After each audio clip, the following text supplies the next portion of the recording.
All right, you may be seated. Thank you. Did everyone follow the admonition during the break? Sorry that took a little bit longer. There were a few things that we had to get prepared in order for you all to be able to deliberate the case. The sheriff will hand out to you now the jury instructions. Now that you've heard the proof, then it's my job to instruct you on the law. When you go back to deliberate the case, this is the original version of the jury instructions. It's the same as what you have, but I'll sign this. When you are released to deliberate the case, you can take your notes back with you on the yellow pad, but just don't take the jury instructions with you. I'll send you back with this. So any notes that you want to take about what the attorneys say in their closing arguments about the jury instructions, just make them on your yellow notepads. In the case of Commonwealth versus Charles Beneke, under the evidence presented to you in this case, you may find the defendant, Charles Beneke, not guilty, or you may find him guilty of the following offense: cruelty to animals in the second degree. Instruction number 1, cruelty to animals in the second degree. You will find the defendant guilty of cruelty to animals in the second degree. Under this instruction, if you believe from the evidence beyond a reasonable doubt all of the following: that in Jefferson County, Kentucky, on or about November 2nd, 2016, the defendant intentionally or wantonly subjected Coco, a blue and white female pit bull terrier, to cruel or injurious treatment by shooting her 3 times with a firearm. B, nothing in this instruction shall apply to the killing of an animal in defense of self or another person against an aggressive animal.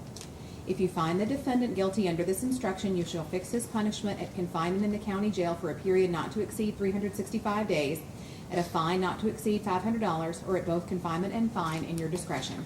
Instruction number 2, definitions. Intentionally. A person acts intentionally with respect to a result or to conduct when his conscious objective is to cause that result or to engage in that conduct. Wantonly. A person acts wantonly with respect to a result or to a circumstance when he is aware of and consciously disregards a substantial or just unjustifiable risk that the result will occur or that the circumstance exists. Instruction number 3, presumption of innocence. The law presumes a defendant to be innocent of a crime, and the criminal complaint shall not be considered as evidence or as having any weight against him. You shall find the defendant not guilty unless you are satisfied from the evidence alone and beyond a reasonable doubt that he is guilty. If upon the whole case you have a reasonable doubt that the defendant is guilty, you shall find him not guilty. The defendant is not compelled to testify. The fact that the defendant does not testify cannot be used as inference of guilt or should not prejudice the defendant in any way. Instruction 4, unanimous verdict. The verdict of the jury must be unanimous as to guilty or not guilty and be signed by one of you as foreperson. You may use the forms provided at the end of these instructions. I don't know what that is. Okay. You may use the forms provided at the end of these instructions in writing your verdict. Verdict under instruction number 1, cruelty to animals in the second degree. Not guilty. We the jury find the defendant not guilty under instruction number 1 to be signed by the foreperson. Or guilty, confinement only. We the jury find the defendant guilty under instruction number 1 and fix his punishment at confinement in the county jail for a period not to exceed 365 days to be signed by the foreperson. Or guilty, fine only. We, the jury, find the defendant guilty under instruction number 1 and fix his punishment at a fine not to exceed $500 to be signed by the foreperson. Or guilty, confinement, and fine. We, the jury, find the defendant guilty under instruction number 1 and fix his punishment at confinement in the county jail for a period not to exceed 365 days for a fine not to exceed $500 and a fine not to exceed $500, big pardon, and to be signed by the foreperson. And with that, then I'll turn it over to for the defense, Mr. McLeod. Can we please record? Yeah. Mr. Michaels, Mr. Beneke, Mr. Horton, Mr. Johnson.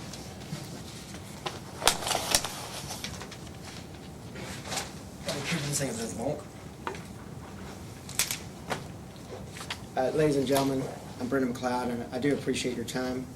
I know it was trying at some points. It seemed as though, I'm sure, I was trying to pull teeth, and I really wasn't. I hope if you don't like my delivery, if you don't like how I approach the case, I hope you can get over that, because it's not about me, it's about Mr. Beneke and his family. And in all reality, if you thought I was terse or rude, I really didn't mean to be. I have to get, I defend him, and I believe he's innocent. He's not guilty, but I think he's innocent. I mean, I was shocked when I first heard it. As it came out now, that's my opinion, but I did what I could to get what was necessary from these witnesses. You only have one shot. I mean, he stands in trial, and he saw his children come up and testify. I mean, that was hard. And that gentleman was out there that day. I mean, you heard some, MF, or you heard some of those, and it's life. But that dog's a danger. And not only that, the lieutenant that came up and testified, it was perfect. Because that's what everyone knows. It's just like in voir dire when I was struggling for words. It's really tough to preach or to educate on what's common sense, that what has been, through reading the paper and watching the news and just keeping your eyes and ears open, what can happen in a given moment. But he said, you don't know what an animal is going to do from one day to the next. And I say, you don't know what a dog's going to do. And of all those dogs, what's on national news all the time is the Pitbull. All you have to say is pit. You don't have to say bull. You have to say dog. He has a pit. You mean something you start a fire in the backyard? No, a dog. One of those dogs that has pointy ears or floppy ears or whatever, but you can see its ribs and its mouth is square. That's what you see. And in jury and talk, you heard, people know dogs that are friendly, that are pits. That's great. Good. I'm glad he is. But if he's not, get ready. Their bite's harder than other dogs. They were bred to fight. And every once in a while, because you don't know what an animal's thinking, a loud noise, something could skew him. Here's a gentleman, he's got his kids. And that dog's standing on the other side. And I'm sorry, I don't believe for a minute. 1 second. That's a gentle little animal sitting over there. And not only that, but there's in my mind, there's a certain, I don't want to say swagger, but there's dog leashes, there's dog chains that can hold that animal. And not something you go and get from the boat dock. That big chain's hanging from them. That's a great existence for Coco. Hey, I'm sitting over in this dirt patch with no water or food and this chain rattling around me. I'm sure the dog's thrilled.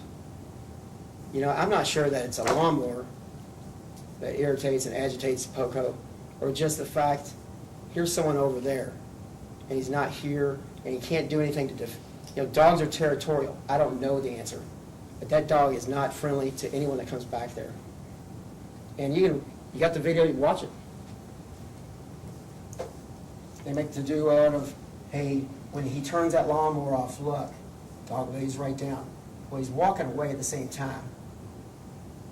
Even that dog, probably smart enough to know, I can't breathe, or like this chain's tight, or I can't go anywhere because I jumped over with that chain on.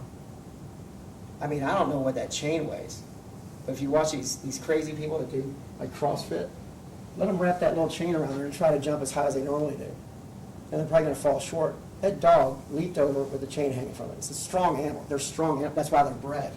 That's why you can see the ribs, every single one of it. It's hard to find something, for me, it's hard to find something cute when it runs up and it looks like it's ripped and it just looks like they don't smile. Dogs really don't smile. They can wag their tail.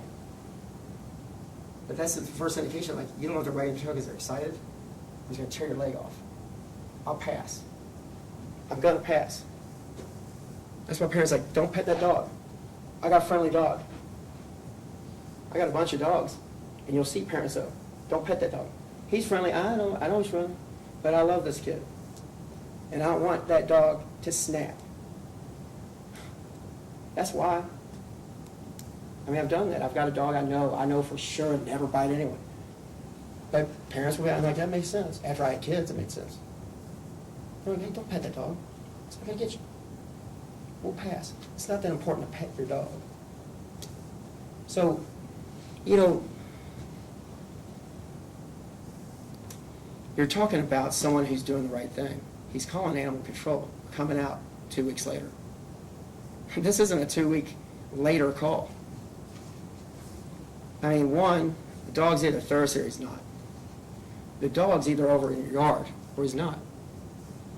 I don't know. I'm not going to walk out and, hey, get on out of here, and turns around and squares up with you. I don't want to wrestle the dog. I've got other things to do than to wrestle a dog and go to the ER later on and get stitches. Or bones mended or death. It's not worth it. It really isn't. He tried to go the path that was right. They come out again, and they're,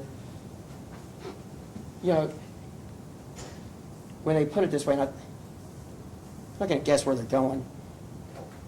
And I know better than to make levity in a case. I learned that really early. I'm not funny at trial. But there's an irony involved here that's like, there's a dog next door, and he gets agitated. I mean, you know, you're going to have to keep the noise down because, you know, my dog, he doesn't like that. I don't know why you're cutting the grass when there's a certain irony there. But in all reality, he's talking about you can't enjoy your backyard.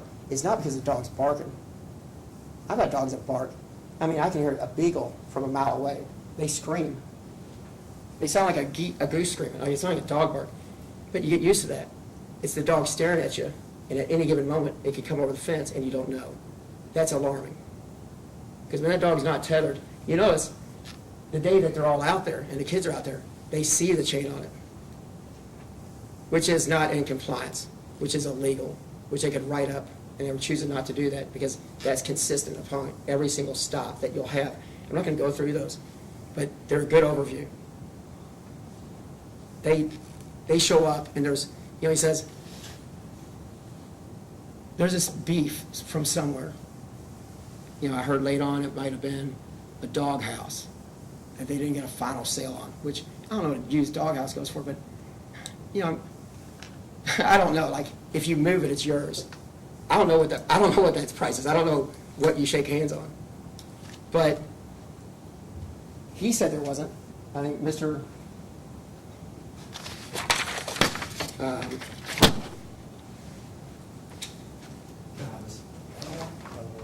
Donaway, I'm sorry. Mr. Donaway's like, no, I mean, it was kind of, you know, I don't know why they started getting irritated at me. I mean, my dog has, you know, bred to fight really well. It's just hanging out. I mean, staring at him, barking, jumping over the fence with the chain on too. I don't get it. But I mean, they said they called animal control. They show up 2 weeks later. Whenever they show up, it doesn't matter. You can look at it. There's no water. He points out all these water, you know, I don't see half the bowls. I saw 2 bowls in that picture. As you remember, here they are right there. And the one bowl that's clear, it's upside down. Again, I'm not a physicist, but the water's not in there. And the dog was probably clawing at, you know, it's one of those bowls that a dog shouldn't even have because the bottom is smaller than the top. I know that. I've got these big dogs and they run through the house, and if you see one of their paws hit it, you know, like, oh, there it goes, boom. So that dog was probably sitting there like, we'll do that, and it flips over, and then he can't do it anymore, and it stays there. And he's like, what? So that's miserable. I mean, the pictures are there, it's dirt, it's dry. He's on a chain or he's not. It's not where he's supposed to be. The chain's bad because they get to running and it's like foghorn leghorn. They don't know. And all of a sudden, they're going full blast and their head gets ripped off. Cassandra McGrath, she's got a report in there. She didn't testify. And not to say, in voir dire, I told you that he was going to testify. And at the end of the day, it was being exactly the same, cumulative to what Nicole testified to. It's the same thing. It's the same thought process. It's a meeting of their minds. I mean, it's day after day, there's animals next door that could kill any one of our children in a heartbeat. And I'll tell you, that gun's no good when a dog has a child and it drop a child very quickly. I mean, getting its arm and pulling a child down, the child's going to go down, and that dog's going to like that. I mean, it's fast. At that point, there is no recovery. There's no shooting the dog off of them. What do? I knew I should have. What's animal control doing? They'll show up 2 weeks later. what's going on? The phone call at the end.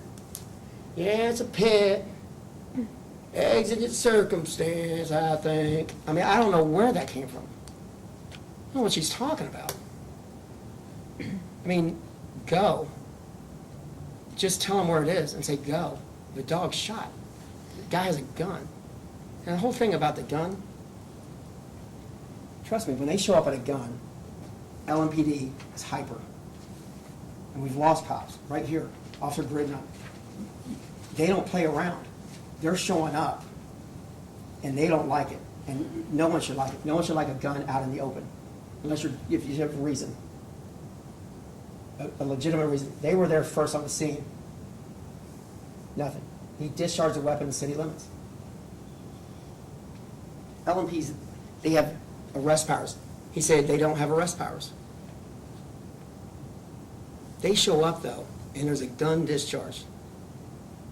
I mean, I don't know how it looked initially, but I'm sure it's like, down the ground, down the ground, down the... I mean, they don't play around. They got it. They talked to him. Nothing. And then there's this investigation. You know, I may make light of it, but I try a lot of cases. I've tried murders and everything else. I've had murder investigations that are wrapped up. They're wrapped up that moment. I don't know. I mean, ETU comes out. They take pictures of everything. They bring out the rulers. They rope everything off. They take footage. They do everything else. And there's nothing because that crime scene is spoiled. Everything's done.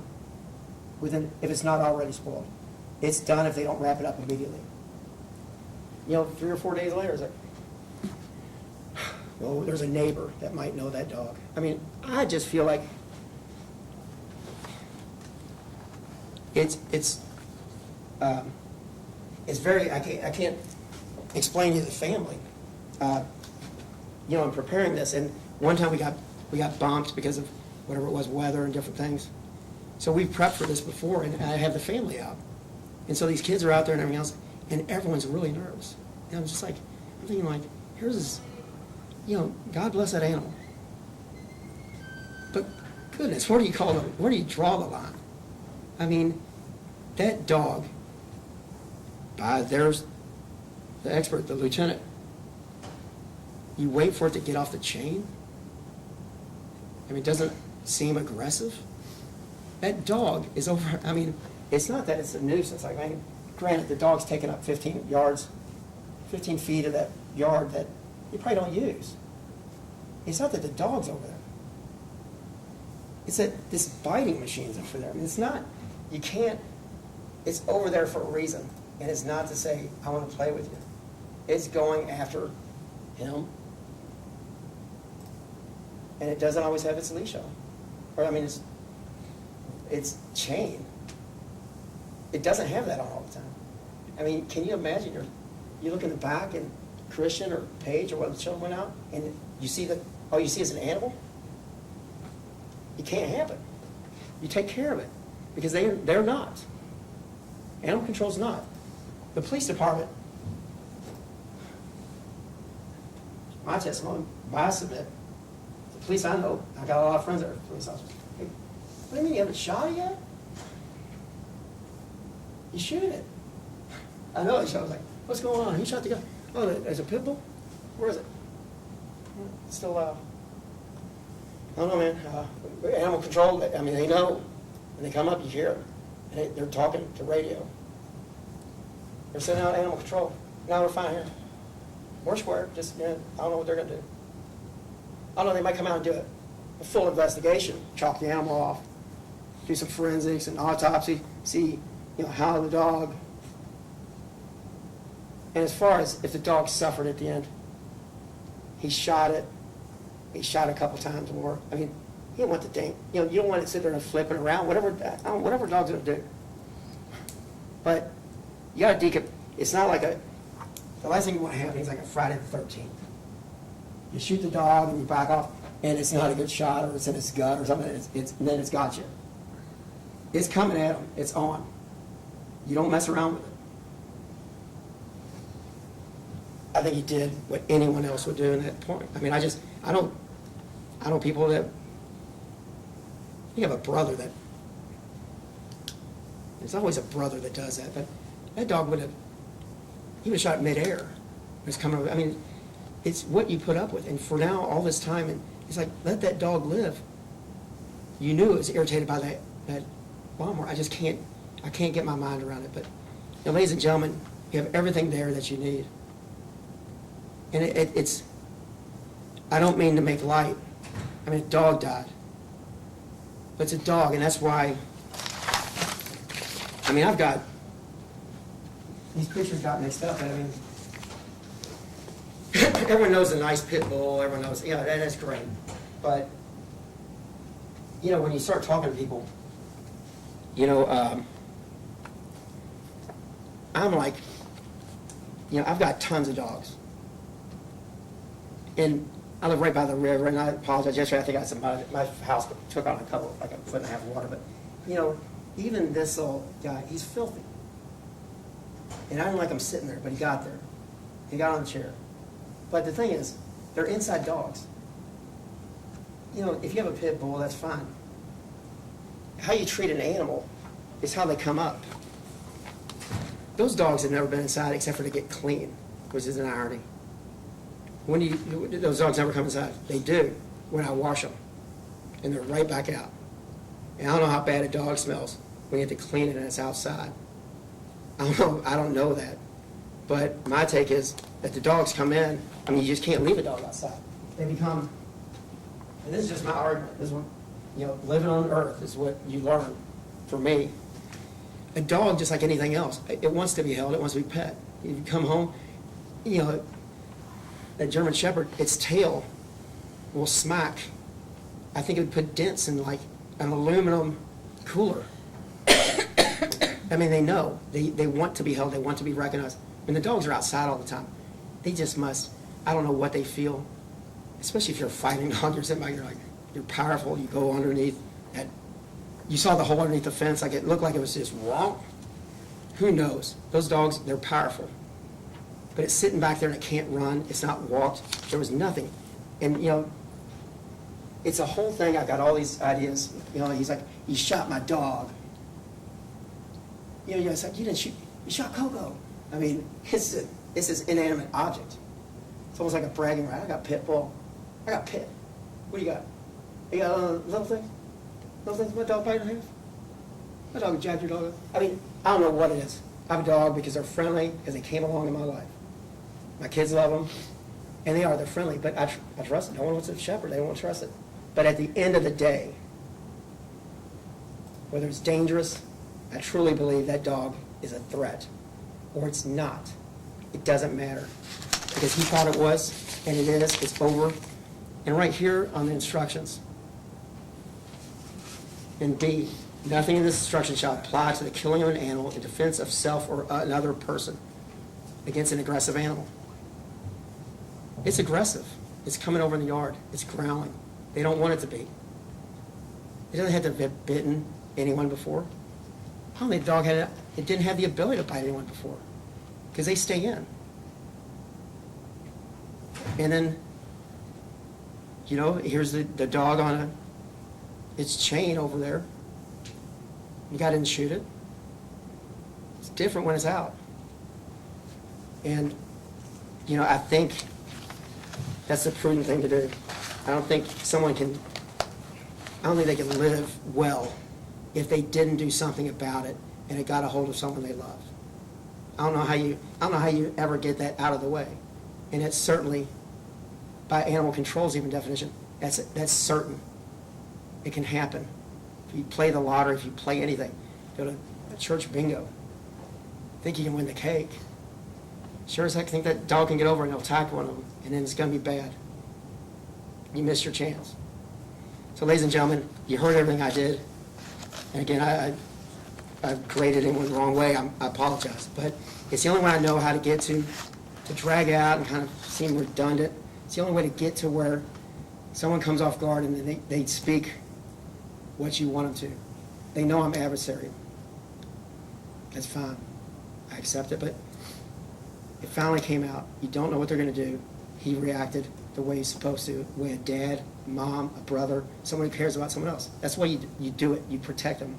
So when you go back there, I know you all have listened, and I know it's gone on, it's droning on, and I'm droning, but, I mean, there's the not guilty, I think, I mean, I would do it, but if not, just think about he's innocent, and the kids are safe. You saw the kids, good little guys, good little girl. I mean, it's the right thing to do, and it's not anything other than what the law is.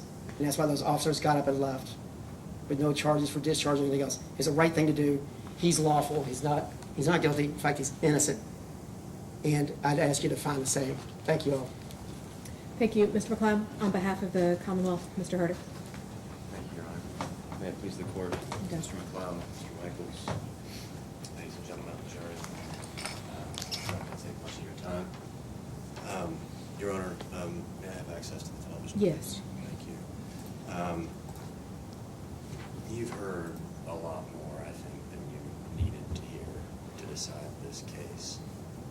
You heard a lot from Mr. McLeod throughout the trial just moments ago, really just muddying the waters. That's what a defense attorney does. And that's what he was doing.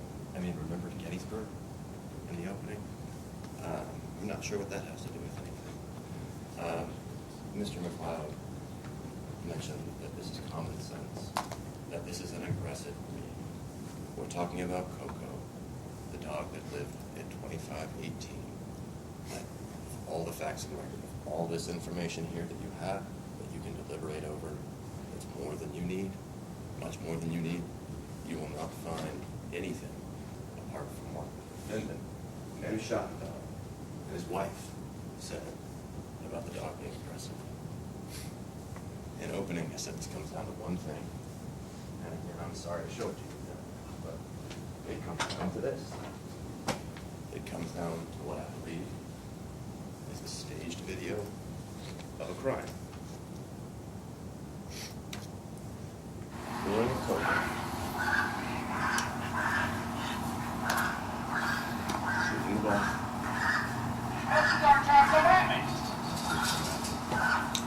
I see that.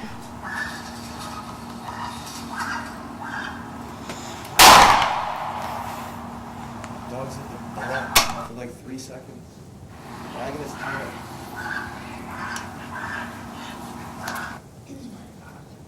I think I've established this is not an aggressive dog, and that this is a criminal act. Mr. McLeod just recently made kind of a big deal of his gotcha moment with what he thought was a gotcha moment with Lieutenant Hamilton. That you don't know what a dog's going to do. You don't know what that dog's going to do. You know who knew what that dog was going to do? That guy. That guy who kicked the ball and lured Coco over knew that Coco was going to go for the ball. And Coco did. And he shot it. And he shot it 2 more times. Still didn't get it. It's disgusting. The thing Mr. McLeod said. He did what anyone would do. If that's what anyone would do, I don't want to live in that world. This is a crime in Jefferson County, Kentucky. That's where we live. The Commonwealth has met its burden beyond a reasonable doubt. I hope and expect you'll find the same. Just one last thing. Voir dire, when you all were up here with the rest of the panel, I asked everyone, do you have a problem with punishment if you think that someone committed a crime? And no one said that they did. This is district court. It has jurisdiction over violations and misdemeanors. This is a Class A misdemeanor. There are really only certain misdemeanors where people actually serve jail time. Oftentimes it's prohibited. A lot of certain DUIs, certain domestic violence charges, where people in those cases get time to serve. I implore you to punish this man for what he did. And I implore you to impose time to serve on this man for killing this pet. Totally unprovoked. Thank you. Thank you, Mr. Herder. All right.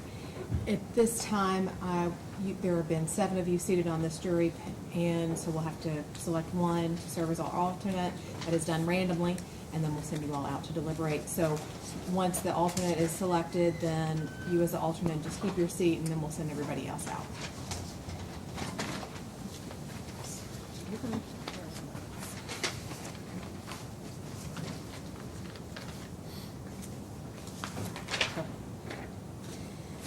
All right, the juror who is, be the alternate is 2106460.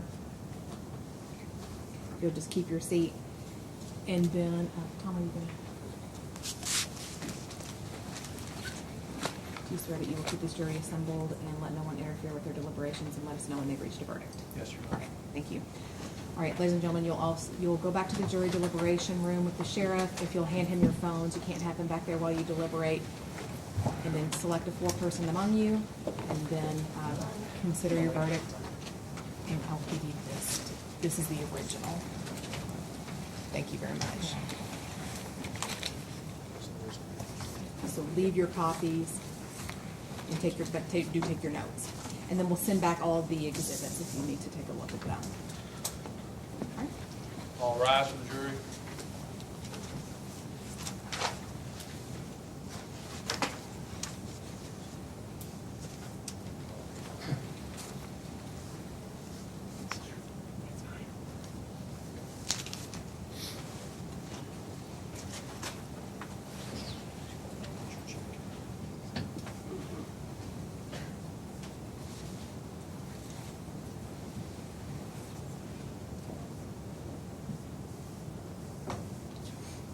All right. And come on up. Nice to meet you, Jennifer Wilcox. Nice to meet you. Yeah, thank Enjoy you for- this process. I've never done it before. Well, it's really interesting, and sometimes people say, "Oh, thank goodness, I don't have to make that decision," and sometimes people really want to. And I know. I'm sorry if you're in that position. I'm in that position. Oh. Well, thank you so much. Tear off the pages. You can take them with you, and Sure. then we'll keep the I pad and don't pen and need use to. them again. I don't need to. Should I keep the pad? You can have the notes. Yeah, we'll keep that and use it again. Sure. Thank you. All right, Thanks. and you'll, I guess, head back to the jury pool room. Actually, I don't know if that's true. I don't Go think home. anybody's No, there. go home, and then I'll let them know that you were the alternate. All right. And then they'll tell Thank what to do you. after that. All right, Thank thank you so much. And feel free to talk about it with anyone now. Okay. I don't think there's anyone left at the jury pool room right now. Okay.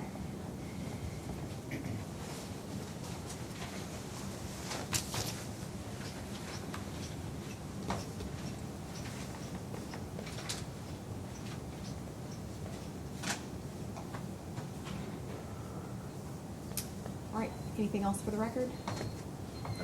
All right. I know how to reach everybody, I think. And we'll just be out So in the just hallway. stay right? yeah, stay close. All right, thank you, I'll go off. Thank you, Judge.